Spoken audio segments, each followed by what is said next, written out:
Assalamualaikum warahmatullahi wabarakatuh. Kembali lagi dengan saya Bapak Agus Salim SPD, guru sejarah di SMA Negeri 5 Bagan Sinembah.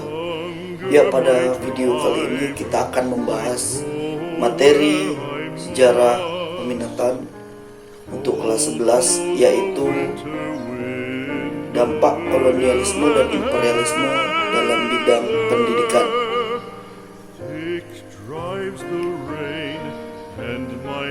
Pendidikan di Indonesia sekarang ini semakin berkembang dan merata di berbagai wilayah. Namun, dahulu ketika masa penjajahan Belanda, hanya masyarakat tertentu yang dapat mengenyam pendidikan dari tingkat sekolah dasar sampai perguruan tinggi. Pendidikan tinggi didapatkan anak-anak keturunan Belanda atau masyarakat pribumi dari kelas bangsawan. Kemudian, banyak tokoh pendidikan di Indonesia memperjuangkan hak warga Indonesia untuk mendapatkan pendidikan. Akhirnya, Belanda mengizinkan dan mendirikan sekolah umum untuk penduduk Indonesia.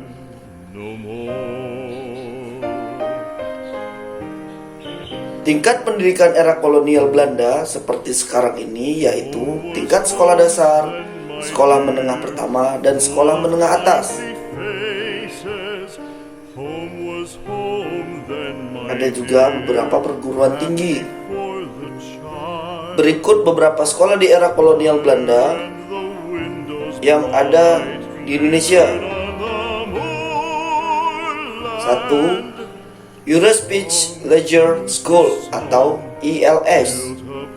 Euro Speech Leisure School ini setara dengan tingkat sekolah dasar. Siswa yang bisa bersekolah di sini adalah keturunan Belanda, Eropa, dan anak-anak dari bangsawan pribumi. Sekolah ini ditempuh selama 7 tahun. ELS ini berdiri tahun 1817, menggunakan bahasa Belanda untuk materi pembelajaran. Awalnya ELS untuk keturunan Belanda saja. Namun, pada tahun 1903, rakyat pribumi dapat bersekolah di ELS. Berikutnya ada Holland's Chinese School atau HCS. Berdiri tahun 1908 oleh pemerintah Belanda, HCS adalah sekolah dasar untuk keturunan Tionghoa di Indonesia. Sama seperti ELS, pendidikan ditempuh selama 7 tahun dan memakai bahasa Belanda. Berikutnya yang ketiga, Holland's Inlandse School atau HIS. HIS adalah sekolah dasar yang berdiri tahun 1914. Materi yang dipelajari menggunakan bahasa Belanda. Sekolah ini ditujukan untuk pribumi keturunan bangsawan dan tokoh terkemuka. Holland's Inlandse School atau HIS juga merupakan sekolah dasar yang ditempuh dalam waktu 7 tahun.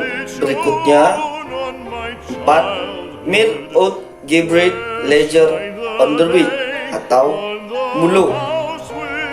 Sekolah ini setara dengan sekolah menengah pertama atau SMP.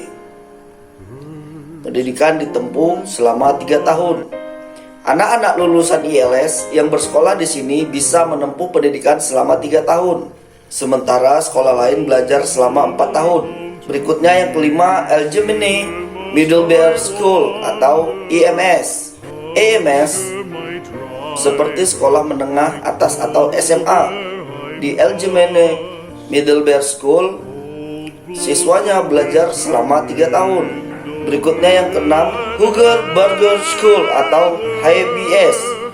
Sekolah ini setara dengan sekolah setingkat SMP. Murid di sekolah ini berasal dari orang Belanda, Eropa, Tionghoa, dan rakyat Indonesia yang terpandang. Sekolah ini ditempuh selama 5 tahun, menghabiskan waktu lebih sedikit dari sekolah MULO dan EMS setelah menjalani pendidikan di sekolah dasar. Berikutnya yang ketujuh, Shekel School. Sekolah ini dibuat untuk pribumi di daerah menggunakan bahasa pengantar Belanda. Lulusan ini disamakan dengan lulusan HIS.